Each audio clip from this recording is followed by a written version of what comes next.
नारायणं भजे नारायणं लक्ष्मीनारायणं भजे नारायणं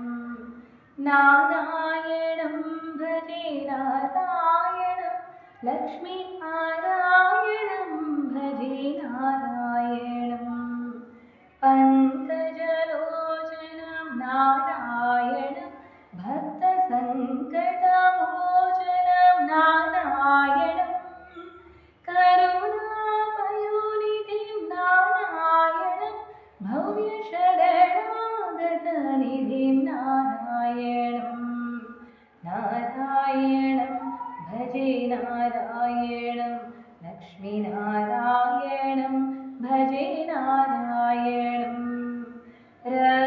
रक्षितजगत्त्रयं नारायणं चक्रसूक्षितसुरजयं नारायणं